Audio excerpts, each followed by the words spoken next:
welcome back to That Girl with Books. I'm Ria for those of you who don't know me, and I'm here with a new reading vlog. Well, basically this vlog will be on a single book vlog, and I'll be talking about one single book and also a specific author. This one was my most anticipated read of 2022.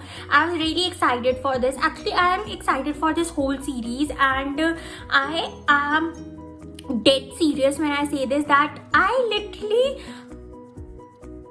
live for this series. I literally live for this author. She is fantastic, fabulous, and everything.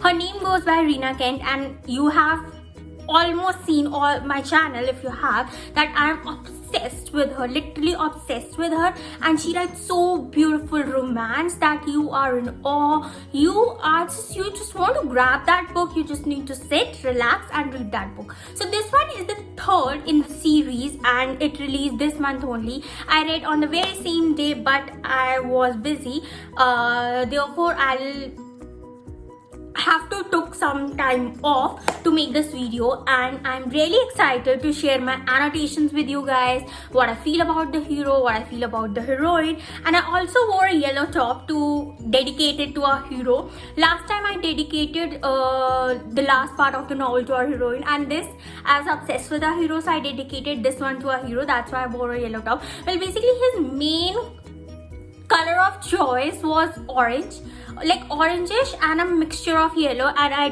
didn't have anything like that. Basically, I don't like orange, and I had this, so I had to wear and honor our hero, and I'm really excited to share with you guys.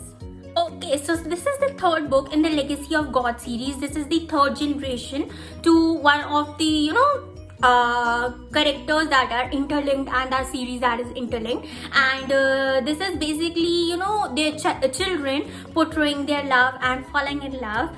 And this book goes by the name of God of Wrath. This is basically about Jeremy and Sylvie. So Jeremy is the from the mafia world. He is the son of the great Adrian Volkov and Mia, and whereas our heroine Cece, she is the daughter of Xander and Green. If you have read Black Knight, I also reviewed that in one of my vlogs. So apart from that, let's not talk about the parents, let's talk about this generation. So Jeremy and Cece, this basically kinds of includes enemies to lovers, hate at first sight or slash love at first sight from one side of the world. And then this also does include a stalker sort of a romance where our hero tries to be stalker, or pretends to be our heroine's stalkers to gain her attention. It does also include mafia romance and young contemporary along with young adult romance. What I liked most about this novel was the fact that how Jeremy was such a unique character. I absolutely love that how Rina Kent has written the character.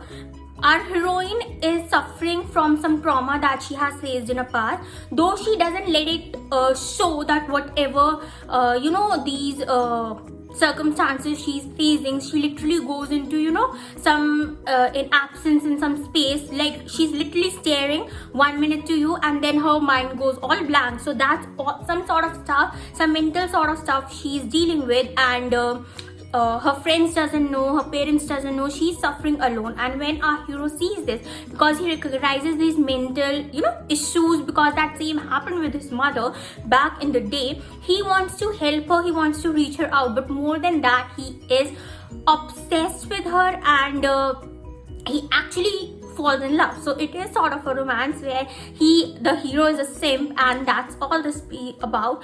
Apart from that, why I liked our hero most was the fact that he never gave up on Cece, our heroine.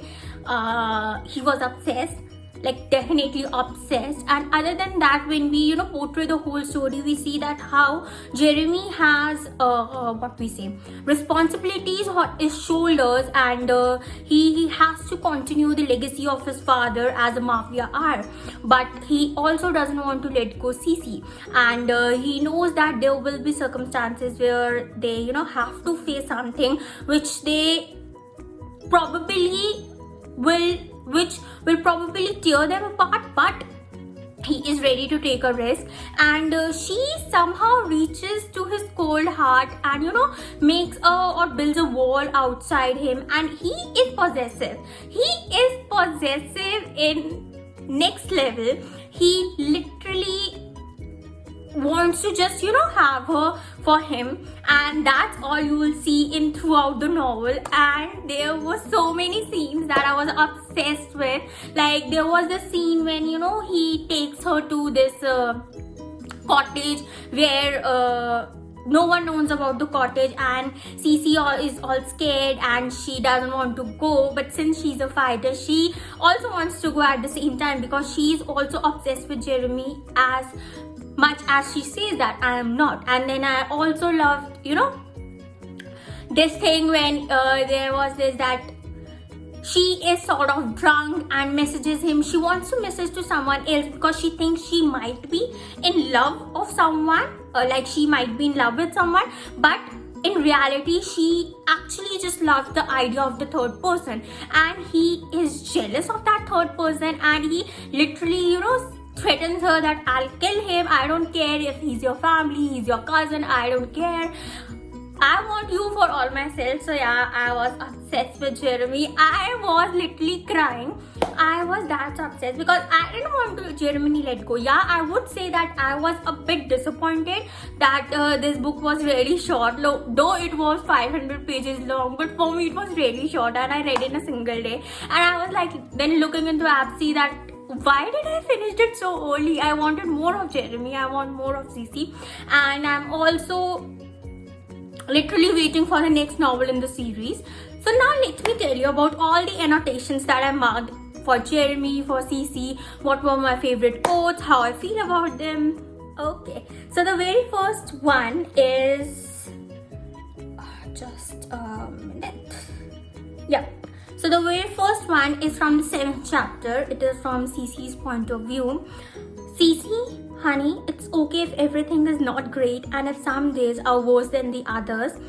You know that, right? Your papa and I here to listen. So this is when her mother confronts her that what is going on with you. I know your life seems hard, but we are always here for you. I literally, had to put my Kindle down for a minute and think that yes, it's okay to share your feelings with. It's okay, to be not present at the same time and think that you might are losing everything, but everything is worth in the end.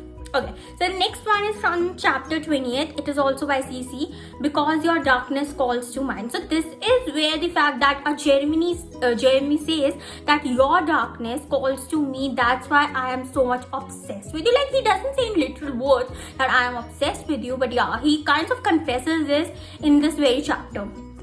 Okay, so next one is from chapter 21.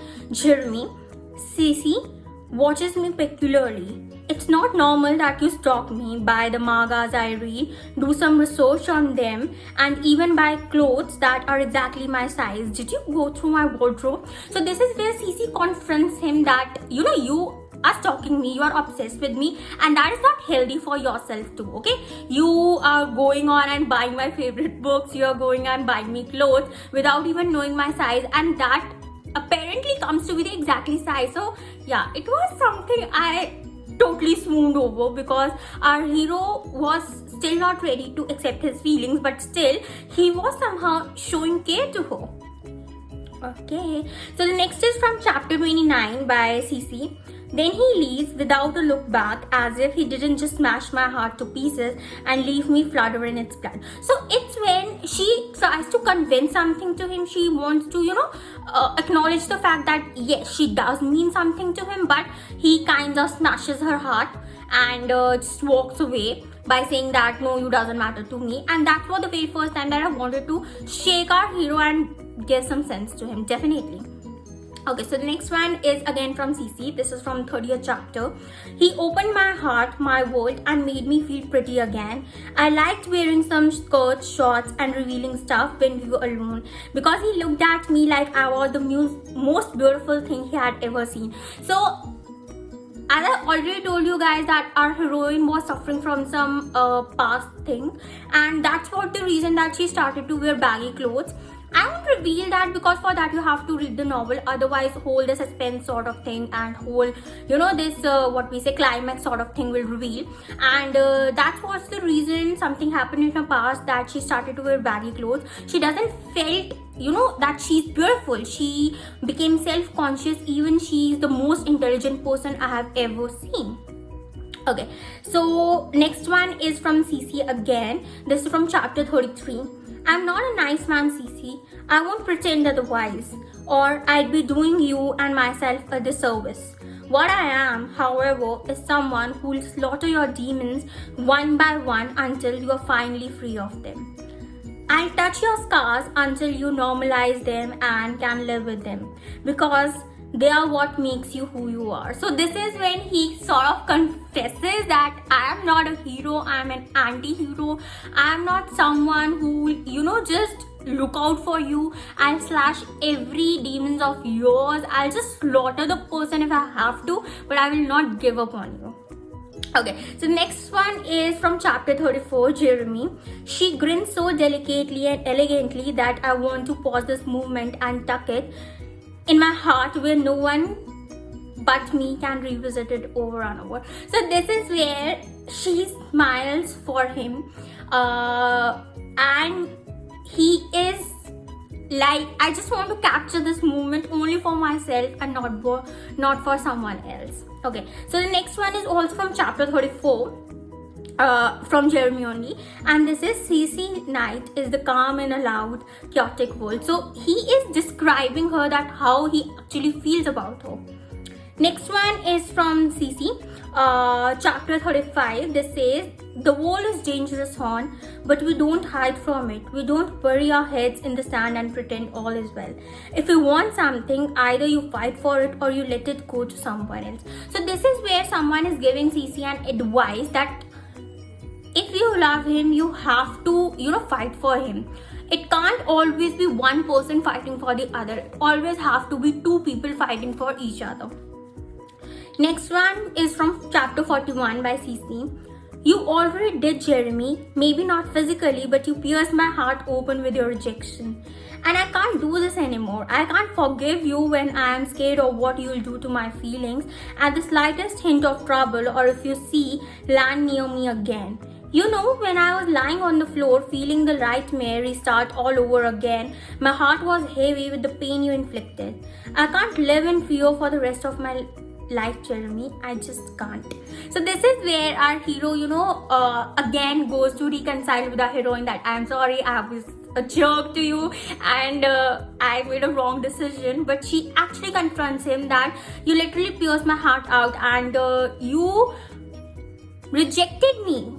Even though you have to accept it, you could have accepted me, and that pierced my heart out. I cannot do this with you. So she's kind of ending things in this chapter, and I literally hate her for that. But the next part goes really nice, so you guys have to wait. Okay, so next one is from chapter 42, Jeremy. I won't hurt you, Cece. I tug her away so that I'm staring at her tear-streaked face. You are the fire to my icy heart, and while I loathed that at the beginning, I soon came to the realization that I can't survive without that fire. My feelings for you are nowhere near conventional. They are neither proportional nor measurable, and that heart you melted and the emotions you provoked belong to you. I'd rather be smashed and broken to pieces with you than be whole without you again. I'd rather remain a beast for you than become a man who has to survive with you.